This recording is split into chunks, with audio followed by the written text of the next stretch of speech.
Bismillah, salatu wassalamu rasulillah wa ala alihi wa sahbihi wa mawala wa ba'du. Salam yang terbaik, salam para malaikat kepada para calon penghuni surga semuanya. Assalamualaikum warahmatullahi wabarakatuh. Alhamdulillah, bersama saya Erik Yusuf di Kemilau Ramadan SILC Lasik Center. Nah, kita akan membahas ikhwal Al-Quran sebagai asyifa. Ya, apa itu asyifa? Al-Quran sebagai obat, ya, sebagai penawar, sebagai obat, sebagai penyembuh, ya, bagi kita semuanya.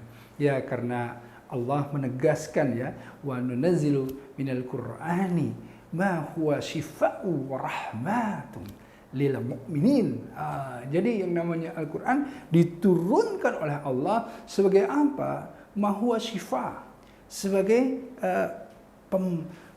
penyembuh bagi kita semuanya, sebagai penawar dari rasa sakit, sebagai obat dari segala penyakit, gitu ya, dan juga sebagai rahmat bagi kita ini, ya, sebagai orang-orang apa? Sebagai orang-orang mukminin, kata Allah, orang-orang yang beriman. Nah, karenanya kalau kita lihat betapa Al-Quran ini sebagai penyembuh penyakit-penyakit ruhiyah, seperti begini, ya. Bahwa sesungguhnya ketika seseorang dalam kondisi gamang, galau, gelisah, khawatir, insecure kalau bahasa anak sekarang itu. Ya karena apa? Karena kecemasannya terhadap bagaimana hari ini, bagaimana esok, ya, bagaimana apa yang akan kita hadapi, bagaimana ujian-ujian ini. Terus-menerus kita khawatir terhadap itu. Nah, karenanya Allah menuntun, ya.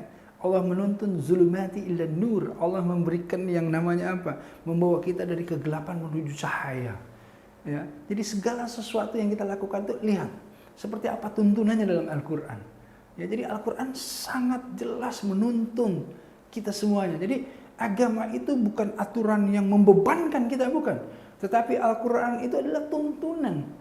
Ya, tuntunan yang memberikan kita itu cahaya, memberikan kita solusi, memberikan kita jawaban dari segala macam pertanyaan kita.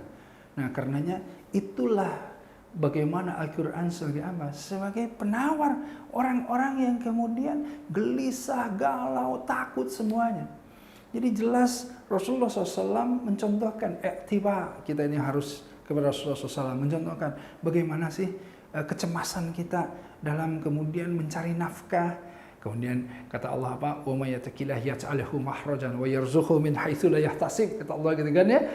Taat aja kamu kepada Allah, segala macam kesulitan itu akan Allah kasih jalan keluarnya. Dan mengenai masalah rezeki, wa yarzuqhu gitu ya, min haitsu la yahtasib. Allah akan datangkan dari arah yang kita tidak duga-duga. Kan seperti itu. Jadi kecemasan itu hilang. Jadi kita mah faida faraqta fansab wa ila rabbika farghab, kata Allah. Apa? Kita berusaha bersungguh-sungguh aja. Dalam segala sesuatu kita berusaha bersungguh-sungguh. Optimalkan kebaikan-kebaikan. Niatkan karena apa? Karena masuk menjalankan ketaatan kepada Allah. Nah, ketika kita masuk ke sana, insya Allah ketika kita mukhlisina lahuddin, berharap wa illa rabbika farghab, berharap segala sesuatunya itu Allah berikan yang terbaik untuk kita. Nah, itulah asyifa. Yang menariknya lagi, Ibnu Qayyim al-Jauziyah mengatakan bahwa ternyata ini bukan hanya pengobat bagi masalah penyakit ruhiyah, tetapi juga penyakit jasadiyah. Nah, disinilah yang paling menarik, ya. Jadi ada sahabat Said Al-Khudri radhiyallahu anhu ketika melewati sebuah kampung, kemudian di kampung itu pemimpinnya lagi sakit. Ketika lagi sakit, dia bilang, apakah ada yang bisa mengobati? Kemudian sahabat Said Al-Khudri ini datang dan kemudian meruqyahnya. Nah, meruqyah dengan membacakan Al-Fatihah, dibacakan penyakit jasad ini ternyata Masya Allah dengan dibacakan berangsur-angsur menjadi sembuh. Nah, kemudian sahabat Said ini bercerita kepada Rasulullah SAW. Kemudian Rasulullah bertanya, wahai sahabat, dari mana kamu tahu bahwa yang namanya Al-Fatihah itu merupakan ayat-ayat ruqyah gitu ya?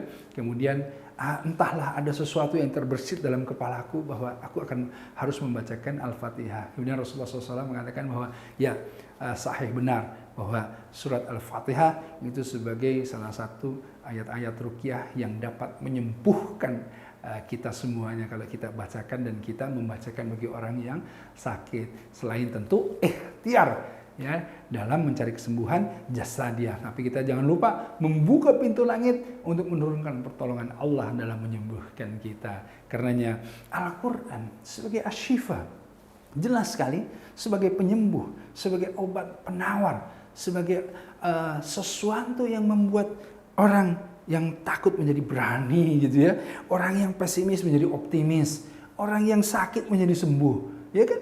Orang yang kemudian celaka menjadi selamat, apalagi. Nah, karenanya Al-Quran itu merupakan cahaya pelita bagi kita semua. Hudal linnas kata Allah itu, ya kan?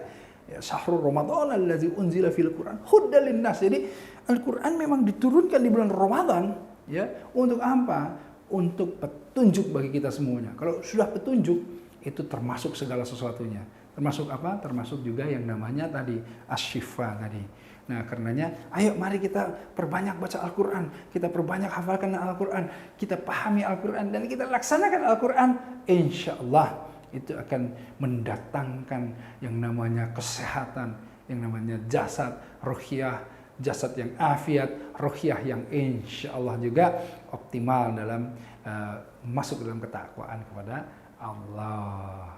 Itulah kurang lebihnya sahabat semuanya, Quran sebagai asyifa buat kita semua, ya, asyifa. Nah, karenanya tidak ada yang lebih baik ya, dari yang berbicara ini dengan yang mendengarkan di sana. Karena yang lebih baik di sisi Allah adalah yang mengamalkan perintah Allah. Nah, karenanya istiqomah dalam mengamalkannya. Fastabiqul khairat insyaallah. Ya, itu saja. Saya Erik Yusuf. Billahi taufiq wal hidayah. Assalamualaikum warahmatullahi wabarakatuh.